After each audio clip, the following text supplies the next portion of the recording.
Mois de mars, mois dédié à la femme. Mesdames et messieurs, bienvenue dans ces magazines de la découverte.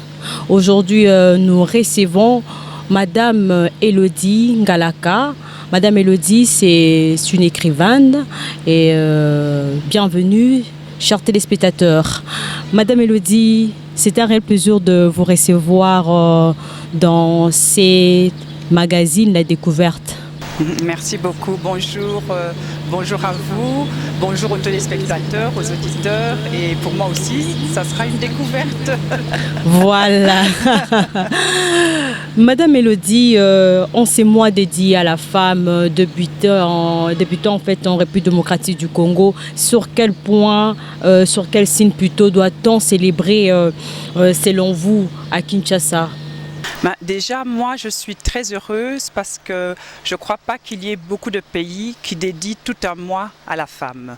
Et ça, je l'ai découvert l'année passée, lors de mon séjour ici. En fait, ici, en RDC, tout le mois de mars est consacré à la femme.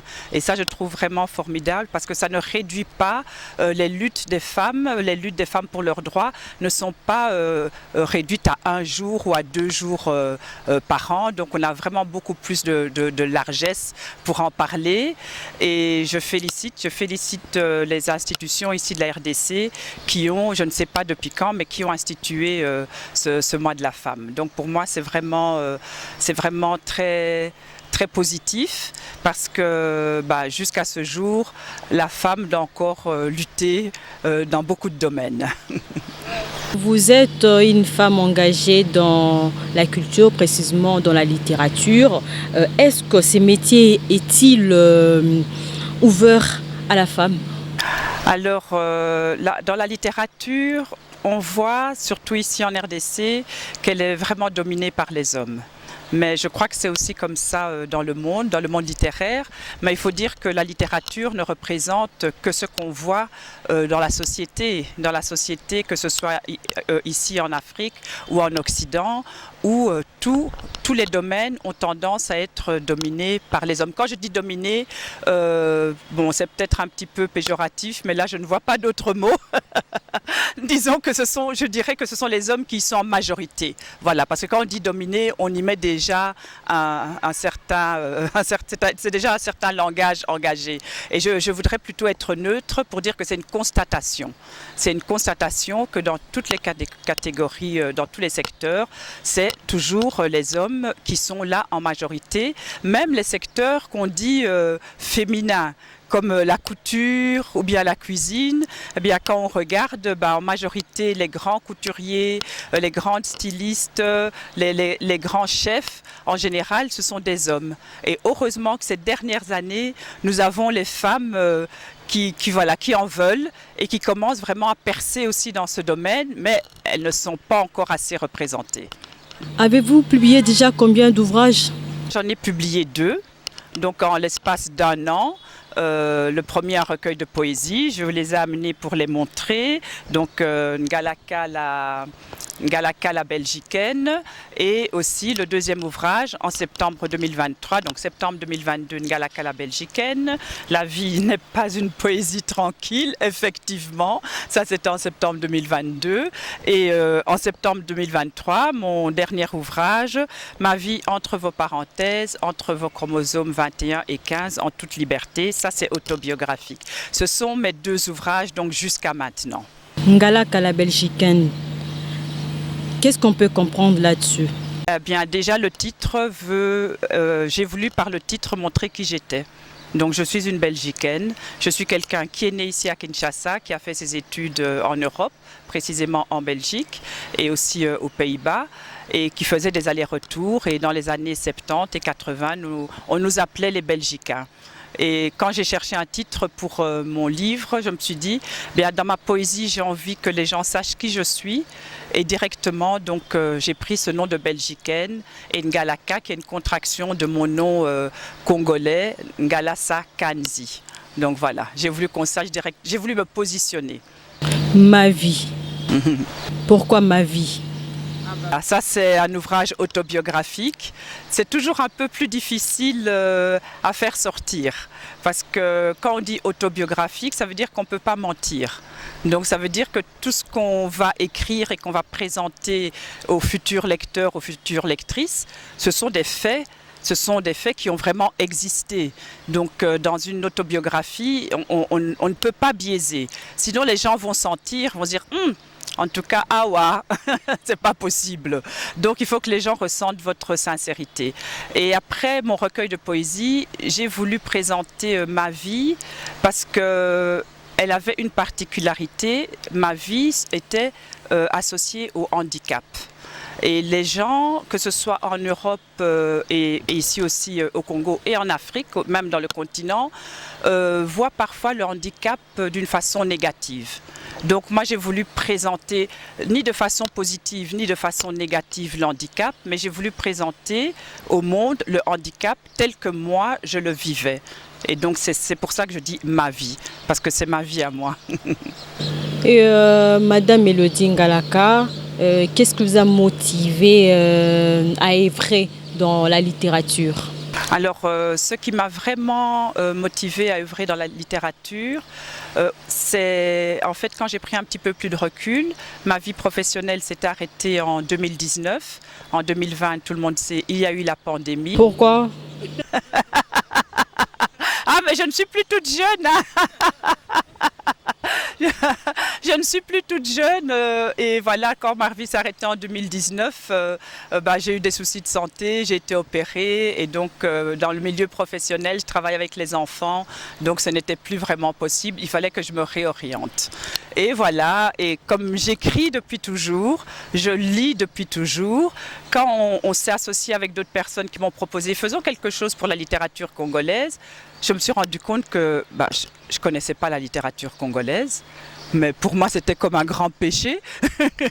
Je me disais, c'est pas possible d'être noire, africaine, belgicaine et de ne pas connaître la littérature de son pays d'origine. Donc, je suis entrée vraiment dans la littérature active vraiment grâce à cette pause de la pandémie et que voilà, j'ai découvert qu'il fallait faire encore beaucoup de choses pour que la littérature congolaise ait plus de valeur dans le monde entier. Et donc voilà, c'est comme ça que j'ai été plus active dans la littérature, plus combative, plus militante, alors qu'avant j'étais dans la littérature de façon passive. Être dans la littérature de façon passive, ça veut dire que je lisais tout le temps. Chez moi à la maison, dans le train, dans les avions. Donc évidemment c'est passif, mais on s'enrichit. On s'enrichit par les lectures, donc ça enrichit mon être, donc ça enrichit ma façon d'être avec les autres, mais ça ne fait pas particulièrement, ça ne va pas valoriser spécialement une certaine littérature et voilà. Donc je me suis lancée comme ça. Vous vous retrouvez aussi financièrement dans ce monde? On dit toujours l'argent c'est le nerf du monde et c'est vrai que c'est difficile. Mais je crois que quand on a un objectif, c'est quelque chose qu'il faut dépasser. Nous, avec le collectif littéraire qu'on a fondé il y a 3 ans, Bokutani, on a fait appel, on est venu avec nos propres moyens, ce qu'on avait dans notre porte-monnaie, dans notre portefeuille. Bon, c'était pas grand-chose. On a fait appel aux passionnés de littérature. Comme on dit, on a presque fait du porte-à-porte pour leur dire, voilà, on veut faire quelque chose pour la littérature congolaise. Est-ce que ça vous intéresse de nous aider un petit peu? Bon, on était en Europe, il y a des gens qui nous ont donné 10 €, d'autres qui ont donné 20 €, d'autres qui ont donné un petit peu plus. Bon, ceux qui ne voulaient pas donner n'ont pas donné. Ceux qui voulaient mais ne pouvaient pas, on leur a dit c'est pas grave, tant que vous nous suivez, tant que vous nous soutenez, c'est ça le plus important. Et donc on s'est dit que même avec le peu de moyens qu'on avait, on pouvait arriver à faire quelque chose et je crois que depuis 3 ans, ça s'est quand même démontré parce que nous avons pu, et à Bruxelles et ici à Kinshasa, où ici à Kinshasa, la responsable de Bokutani RDC, elle a fait comme nous aussi en Europe, aller frapper aux portes pour avoir un petit quelque chose et prendre aussi dans son porte-monnaie. Donc financièrement, notre caisse, il n'y a pas des millions dedans, il y a plutôt des trous. Mais nous faisons les choses avec passion et on espère que en étant de plus en plus connus sur la place, que nous allons aussi attirer des mécènes de l'art, des sponsors qui vont soutenir. Donc nous, on a à cœur de faire les choses bien, que les gens voient qu'on fait les choses bien et c'est comme ça qu'ils vont nous soutenir. Ok. Décortiquons un peu le thème international de mois de mars.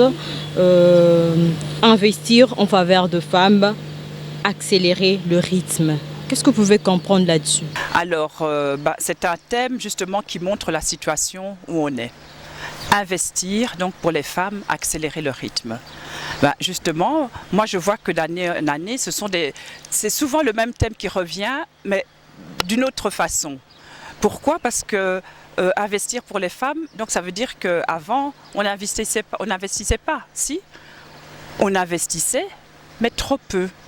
Donc finalement, il y a des projets qui se font, il y a des bons projets vraiment à profusion et des projets ici dans le pays, il y a beaucoup de projets qui doivent être concentrés sur l'agriculture, mais ils ne sont pas assez financés.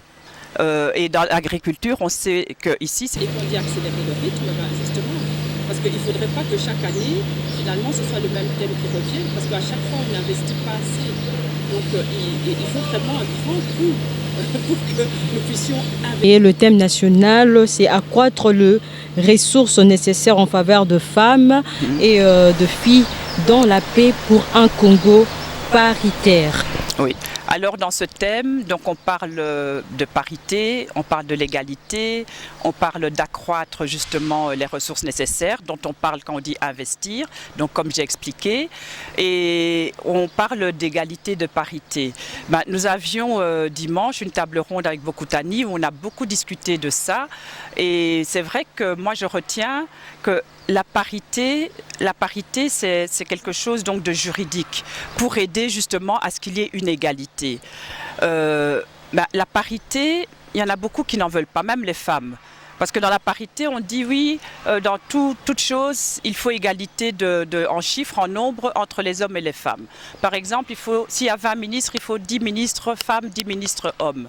Et parfois, qu'est-ce qui se passe? Si les femmes n'ont pas été bien formées, si les femmes n'ont pas été bien encadrées pour tel ou tel poste, eh bien maintenant, il y a certains maintenant qui vont décrier, elle va être dévalorisée parce qu'on ne leur a pas donné l'occasion, on ne leur a pas formé, on ne leur a pas donné l'occasion de bien faire son travail. Et qu'est-ce qui se passe? Dans tel poste, alors, on commence à décrier. Vous voyez, les femmes, elles ne sont pas compétentes, regardez, etc. Et pourtant, dans les 10 hommes, il y aura peut-être des hommes qui ne sont pas compétents, mais eux, on ne va pas les critiquer. Donc c'est vraiment un paradoxe. Mais on va critiquer la femme, mais on ne va pas critiquer l'homme. Oui, c'est ça, mais parce que les hommes en majorité, et là je parle de chez nous ici au Congo, les hommes ne sont pas encore habitués à ce changement structurel, à ce changement où la femme, elle a aussi envie de se développer sur dans tous les secteurs. La femme veut se développer sur le secteur économique, dans le secteur politique. Elle ne veut pas seulement se développer à la maison, elle veut se développer aussi à l'extérieur. Et beaucoup d'hommes ne sont pas encore assez derrière ça. Et alors ils critiquent plus facilement une femme qui va entrer en politique et faire des erreurs qu'un homme qui fera la même chose. Mais moi je crois que c'est un changement de paradigme, ça prend du temps. Donc moi je ne critique pas, hein. Je ne critique pas ces hommes qui ne sont pas encore en phase avec ces changements. Je crois que nous les femmes, nous sommes assez fortes pour leur expliquer sans animosité que les temps changent, les temps évoluent, qu'on n'est pas là pour leur faire la guerre, qu'on veut aussi notre place comme eux, mais ce n'est pas un affrontement parce que nous sommes différents. L'égalité, ça ne veut pas dire qu'on va nier nos différences. C'est pas ça, c'est juste que chacun peut avoir sa place, mais en toute harmonie entre hommes et femmes. C'est pas une guerre.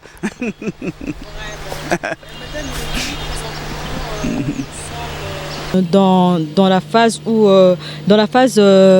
d'établissement des institutions plutôt de la République démocratique du Congo après la tenue des élections, quel est le combat que la femme doit mener pour accroître sa présence au sein de l'appareil de l'État? Alors là, donc, dans le milieu politique, c'est vrai que c'est un combat permanent et je crois que c'est aussi à ce niveau-là que le combat doit être le plus fort, le plus puissant. Parce qu'il y Il n'y a pas à dire, si vous ne vous occupez pas de politique, sachez que la politique s'occupe de vous. Donc ça veut dire que c'est avec la politique que certaines choses vont se mettre en route. Donc moi je dirais que la femme, petit à petit, on voit que dans les institutions, il y a quand même de plus en plus de femmes. Mais ce n'est pas encore extra. Donc moi je dirais aux femmes qui sont là, qui sont déjà là en politique, elles ont une responsabilité. Elles ont non seulement, et malheureusement peut-être, elles ont une responsabilité d'excellence. C'est ça toujours, quand on est des pionnières, on a cette responsabilité d'excellence.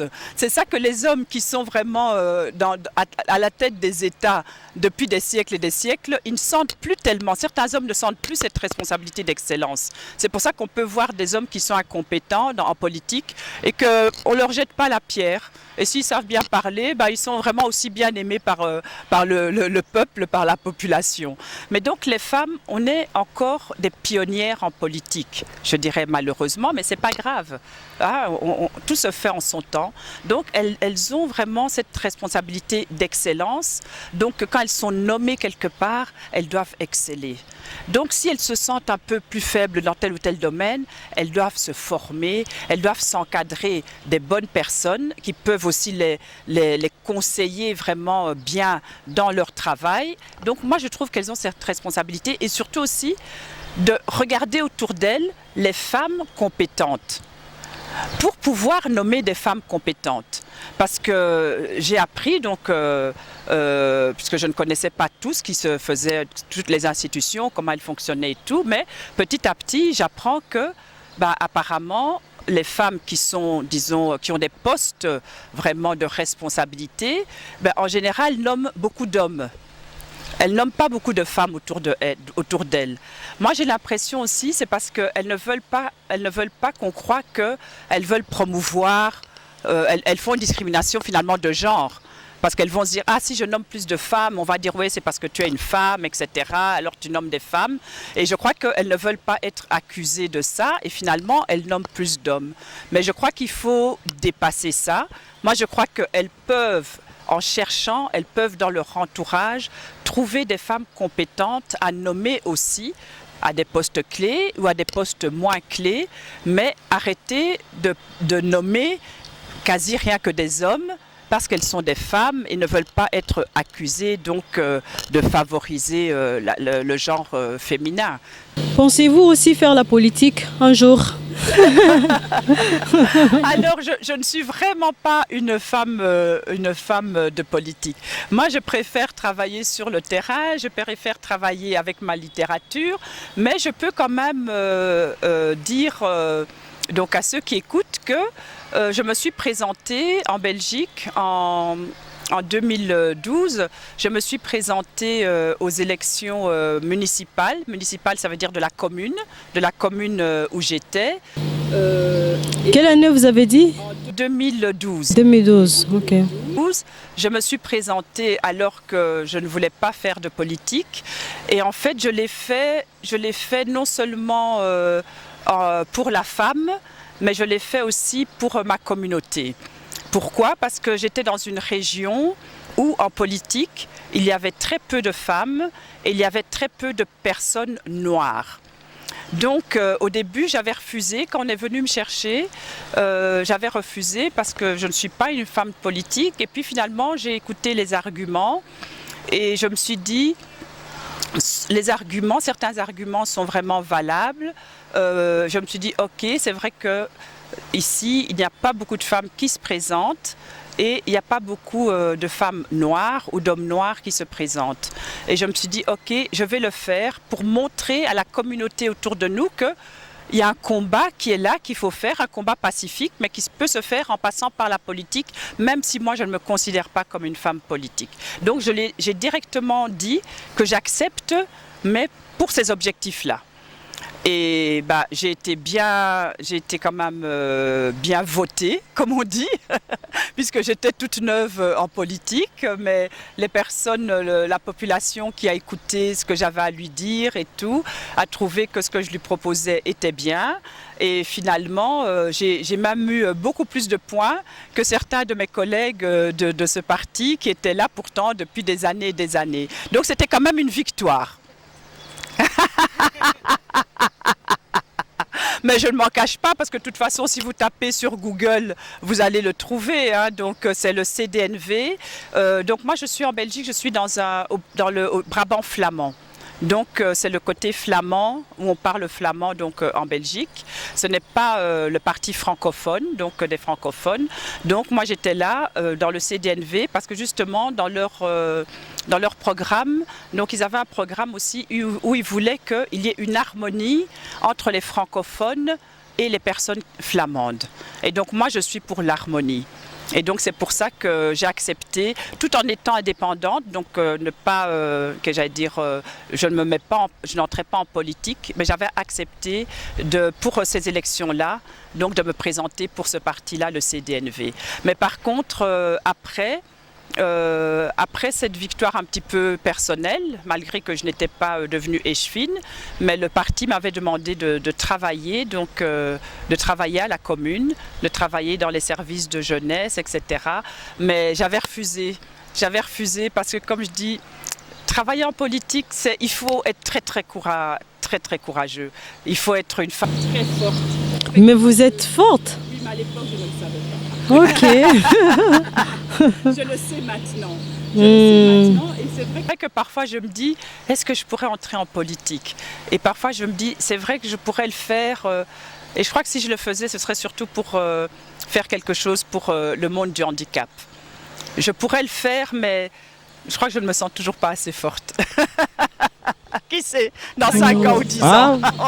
L'homme propose, c'est Dieu qui dispose. Hein. Ça sera peut-être ici au pays.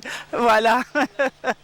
Mélodie, les femmes violées à l'est de la République démocratique du Congo, le silence de la communauté internationale. Que faire pour faire entendre la voix de la femme? Que faire pour faire entendre la voix? C'est briser ce silence. Déjà, briser le silence de cette guerre. On commence depuis l'année passée à le faire un peu plus activement. Moi de même, parce qu'il ne faut pas toujours dire oh, les gens ne font rien. Il faut regarder aussi ce qu'on fait soi-même, parce qu'il y en a beaucoup qui critiquent, mais ils restent assis sur leur chaise. Donc moi aussi, je me suis rendu compte que je ne faisais pas assez. Donc moi aussi, j'estime que je peux faire plus.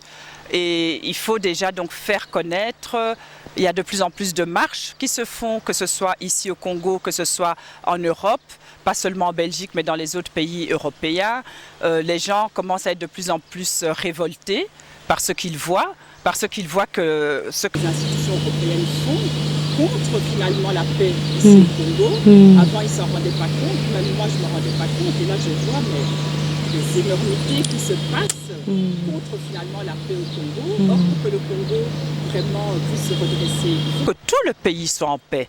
Donc voilà, donc moi pour le moment c'est vrai que je me bats avec mes moyens, je me bats aussi contre ces atrocités qu'on fait à la femme, je me bats via la littérature. Dans Ngalaka la belgicaine, j'ai certains textes justement qui dévoilent, mais on le sait, les gens, c'est des choses qui existent, c'est pas moi qui ai découvert ça, donc je le montre seulement dans mes poésies. Je parle des filles qui sont violées, des abus sexuels. Je parle des jeunes cadeaux qui violent aussi, qui tuent. Donc moi je le fais via ma littérature, donc pour que les gens voient que oui ça existe. Et oui, moi je sais aussi que ça existe. Et moi aussi ça me révolte. Et il faut faire des choses. Donc moi je le fais par la communication. Donc, mais je crois que la communication c'est un grand pas.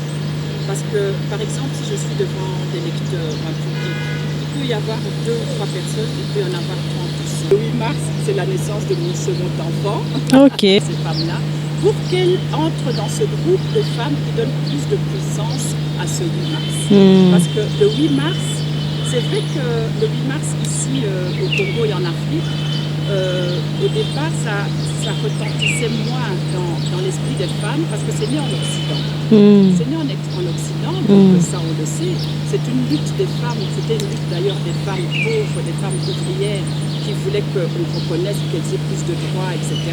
Ça a commencé même au tout début, c'est aux États-Unis. En 1857, j'ai vu le 8 mars, c'était en 8 mars aussi. On en parle très peu aux États-Unis, le 8 mars 1857, je crois, des ouvrières qui se sont révoltées. On se souvient beaucoup du 8 mars, je crois, 1910, parce qu'on parle souvent, en parlant du 8 mars, on parle des suffragettes. Donc le Danemark, on parle du Danemark, et tout ça c'est les pays en Occident. Ok. Et on relie ça aussi au début de la guerre, en 1917, avec la Russie aussi, une révolte des femmes le 8 mars. Donc tout ça, c'est le 8 mars, donc toujours en Occident. Et il faut savoir que ce n'est que bien plus tard, si mes souvenirs sont bons, parce que ma mémoire, elle flanche parfois, je crois que l'ONU, les Nations Unies, ont 1977, vraiment comme la journée internationale des droits de la femme, des droits des femmes. Ici au Congo, on dit de la femme, dans certains pays, on dit des femmes. Bon, c'est toujours la même chose, c'est les droits des femmes, de la femme, comme une lutte justement contre toutes les inégalités qu'on fait à la femme. Non seulement au travail, non seulement les discriminations de genre, non seulement les abus, tout ça. Donc, on lutte, qu'on soit en Occident ou qu'on soit ici, nous sommes des femmes. Donc c'est une lutte qui a sa valeur et c'est très bien. Bon, maintenant, ici au Congo, il y a beaucoup de femmes qui veulent un peu gommer ce jour du 8 mars pour qu'on mette plus en valeur le 31 juillet qui est plutôt elle la journée internationale de la femme africaine. Et moi, je suis pour. Je suis avec toutes ces femmes africaines qui veulent que cette journée, donc la JIFA, qui veulent que cette journée acquiert plus de puissance ici en Afrique. Et je suis tout à fait pour, parce que c'est montrer au monde que ce n'est pas seulement en Occident que les femmes se sont mises ensemble, que les femmes se sont révoltées contre les discriminations qu'on leur faisait, mais ici en Afrique aussi. Et alors moi, depuis quelques années, justement depuis que je suis entrée dans cette littérature active, donc j'ai connu beaucoup d'associations et c'est comme ça que j'ai connu la JIFA. J'ai même été invitée, j'ai même été déclamée en Europe le 31 juillet, donc à l'occasion de cette JIFA. Et c'est quelque chose que j'ai envie que ça prenne plus d'ampleur, plus de puissance, parce que c'est en 1962 que les femmes, et ça c'est les femmes anglophones, elles se sont vraiment réunies entre elles, donc pour qu'en Afrique, les femmes ensemble, vraiment qu'on institue cette journée-là. Cette journée-là, que ce soit une journée vraiment panafricaine et internationale, où on montre que les femmes africaines, elles sont solidaires, elles se mettent ensemble pour lutter ensemble contre les discriminations. Et ce qui est très bien, c'est que même si cette journée, elle a été officialisée beaucoup plus tard, mais dans l'historique de cette journée, on la remet, on la lie au 8 mars 1962, où les femmes se sont vraiment réunies, toutes les femmes du continent africain.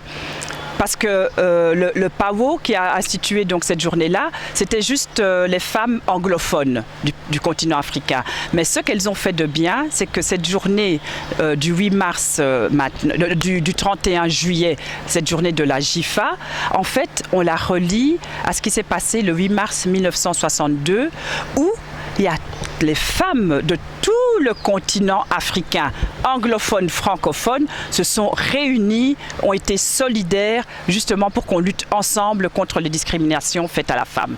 Et cette année-ci, je suis très contente parce que c'est la 62e donc, édition et je suis née en 1962.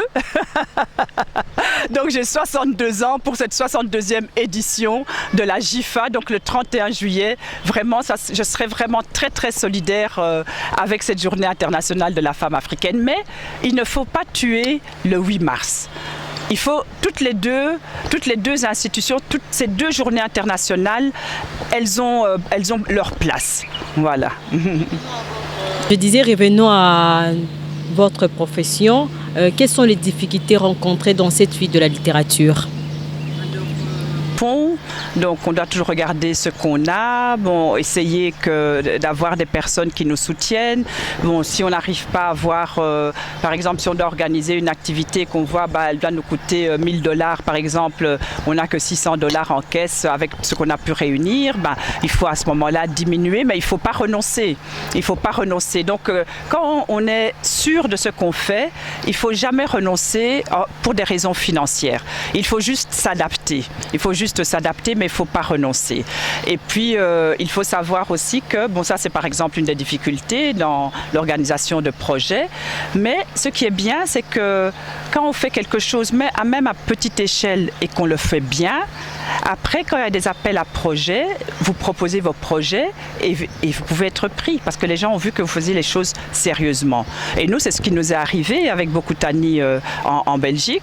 Donc, avec les divers projets que nous avons faits, même à des petites échelles, ils ont vu qu'on faisait les choses sérieusement. Donc, quand ils ont fait un appel à projet, on a proposé notre projet. Il y avait 40 personnes qui ont proposé des projets. On a été dans les 5-6 personnes dont les projets ont été retenus. Donc c'est quand même une grande victoire, une reconnaissance de ce qu'on fait, de nos compétences. Et en fait, on doit toujours continuer à viser la compétence, l'excellence et tout. Donc il ne faut pas renoncer parce que les finances ne sont pas énormes, parce que petit à petit, il y a des moyens de se financer autrement. Ça, c'est par exemple pour des projets par rapport à une association. Maintenant, dans la littérature, ici au Congo, et déjà dans le monde, il y a le problème des maisons d'édition. Et ici au Congo, c'est un problème qui est plus évident parce que les maisons d'édition ont souvent un manque à gagner parce que la majorité de la population n'a pas beaucoup de moyens pour acquérir des livres. Donc ça, c'est un problème pour les maisons d'édition pour pouvoir justement s'alimenter financièrement, pour pouvoir maintenant prendre des auteurs, imprimer, choisir des auteurs, imprimer leurs manuscrits, ça coûte de l'argent. Donc ça peut être un grand souci. Et aussi pour les auteurs qui ont des manuscrits, ils les proposent à certaines maisons d'édition et parfois la maison d'édition va voir « Ah, mais ça c'est un bon manuscrit » et n'a peut-être pas les fonds pour publier ce manuscrit-là. Donc, il y a beaucoup de maisons d'édition ici à Kinshasa qui fonctionnent avec de façon participative. C'est aussi une solution. Mais tout cela, ça doit être aussi des solutions peut-être temporaires. Peut-être temporaires en se disant que si le pouvoir d'achat, petit à petit, grâce à une meilleure économie, une meilleure gestion de l'économie du pays, donc donne plus de pouvoir d'achat aux personnes, elles ont aussi à ce moment-là le moyen d'aller acheter le livre qu'elles ont envie. Mais il ne faut pas attendre cela. Parce que moi, j'ai remarqué ici au Congo qu'il y avait beaucoup de gens qui attendent tout des institutions. Donc, quand on fait des salons littéraires et tout ça, il y a beaucoup de personnes qui viennent et qui disent « Ah, moi j'aime beaucoup les livres, mais il n'y a pas moyen de lire parce que je n'ai pas d'argent. » Et parfois, vous demandez à ces personnes-là, mais là où vous habitez, il n'y a pas une bibliothèque? Oh, si, il y a une bibliothèque. Mais pourquoi vous n'allez pas lire? Vous n'allez pas emprunter le livre là-bas à la bibliothèque? Il suffit de donner sa carte, ses coordonnées, tout ça. Il y a souvent des abonnements qui ne coûtent pas très cher. Il y a des bibliothèques qui fonctionnent gratuitement tant qu'elles ont vos coordonnées et tout ça. Mais les personnes, elles sont en train elles-mêmes de s'enfermer parce que dans leur tête, elles n'ont pas d'argent. Alors qu'il y a certains livres qui coûtent que $5. Donc pourquoi parfois vous allez passer toute une soirée à boire et là vous avez dépensé ces $5 à boire. Et puis vous venez dire « Oh, ce livre-là, j'aurais tant aimé l'acheter ». Mais pourquoi vous n'êtes pas parti ce soir-là acheter le livre et passer votre soirée à lire le livre au lieu d'aller boire toute la soirée? Donc il faut savoir aussi où vous mettez vos priorités. Donc il faut aussi apprendre aux gens. Moi je ne suis je donne ces exemples-là, mais c'est jamais une critique. Moi, je n'aime pas juger les gens. D'ailleurs, dans la Bible, c'est dit non. Il ne faut pas juger les gens. Hein? Ça veut dire, donc moi, je ne juge pas les gens. Quand je parle comme ça, ce sont des constats que je fais. Voilà, c'est un constat que je fais, donc je peux conseiller la personne, hein, selon ses moyens, lui dire ah mais toi comment, ah mais toi tu veux lire, etc., etc. Mais tu sais que tu peux faire comme ceci, tu sais que tu peux faire comme cela. Et puis à ce moment-là, il faut aussi savoir qu'il y a beaucoup d'associations qui travaillent pour aider les gens à accéder à la littérature. Moi, j'ai participé dans le cadre de la fête du livre de Kinshasa. Le premier jour, j'ai participé donc à une activité avec la compagnie théâtrale Marconte. Et c'est une compagnie avec qui j'ai été à Ndjili de parcelle en parcelle. Nous sommes partis faire des lectures dans ces parcelles-là. Donc, il y a des moyens d'accéder à la lecture. Parce que on a prévenu les gens, on va venir chez vous. Donc, il y a des personnes qui savaient qu'on allait venir, mais qui sont restées chez elles, qui ne sont pas sorties alors qu'on était là. Mais il y a d'autres personnes, ils savaient qu'on était là, ils sont venus en nombre, parce que dans la parcelle, on les a accueillis pour écouter de la lecture. Et puis, pour discuter avec eux et pour leur montrer aussi qu'eux aussi, ils ont de la valeur. Et pour montrer aussi, quand on vient par exemple dans une communauté où chez eux, dans leur ville ou dans leur village, il n'y a pas de bibliothèque. Mais on les met en avant justement pour que le monde, là où les gens qui vont regarder ce reportage, ils voient que ah mais là-bas, il n'y a pas encore de bibliothèque. On en parle. Donc il y a des associations qui voient ça, qui savent maintenant que tel et tel endroit, il n'y a pas de bibliothèque, mais ce serait intéressant qu'il y ait des bibliothèques. Parce qu'il y a beaucoup d'associations qui reçoivent des livres et qui vont les donner gratuitement aux bibliothèques. Donc ça, c'est un premier pas, ce n'est pas tout. Moi, je crois que c'est toutes les actions qui font que le kidam, comme on dit le kidam, l'homme ou la femme de la rue, peuvent accéder à la littérature. Il y a des actions qui se sont faites à Noël. Ce sont des moments clés. Moi, mes livres, je les vends, mais il y a des moments où je les donne aussi gratuitement. Donc à Noël, j'ai fait ce que tout écrivain peut faire aussi, c'est donner des livres, une quantité de ces livres justement aux associations qui vont aller distribuer gratuitement des livres aux gens. Donc il y a beaucoup de choses qui se font. Donc il ne faut pas que dans la tête des gens de la rue, comme on dit de la population, se dire que la littérature, c'est pas pour moi. La littérature est pour tout le monde. Pour tout le monde. Quand vous allez à l'école apprendre à lire et à écrire, qu'est-ce qu'on fait pour vous apprendre déjà à écrire? On vous apprend d'abord à lire. On vous apprend à lire avec quoi? Avec des livres. L'instituteur, l'institutrice, l'enseignant, il a un livre, il vous apprend à lire avec des livres. Donc déjà là, la littérature est là. Donc déjà là, vous avez accès à la littérature. Moi, c'est quoi qui m'a donné cette passion de la littérature? C'est à l'école. Quand j'étais à l'école, les livres qu'on me lisait, je l'écoutais, je me disais waouh, cette histoire elle est belle. Et puis après j'ai commencé à vouloir, quand on m'a appris à écrire, j'ai commencé à vouloir aussi écrire. Puis j'ai voulu commencer à écrire mes propres phrases, celles qui n'étaient pas dans les livres qu'on me donnait. C'est comme ça que j'ai commencé à ce que je dis toujours que je suis une écriturienne. C'est comme ça que j'ai commencé à aimer écrire. Donc l'écriture, la lecture, tout le monde peut y accéder. Maintenant, il y en a qui n'ont pas la passion. Hein, il y en a qui ont la passion du sport, qui n'ont pas la passion de la littérature. Il y en a qui ont la passion des deux. Donc, chacun a des choses qu'il aime plus que quelqu'un d'autre. Mais en général, même ceux qui disent que non, la littérature, c'est pas pour moi, en fait, c'est parce qu'ils n'ont pas encore trouvé quelle catégorie de livres ils peuvent aimer. Donc ces personnes-là, il faut qu'elles aillent dans les salons littéraires ou dans les bibliothèques. Il y a tellement de lectures.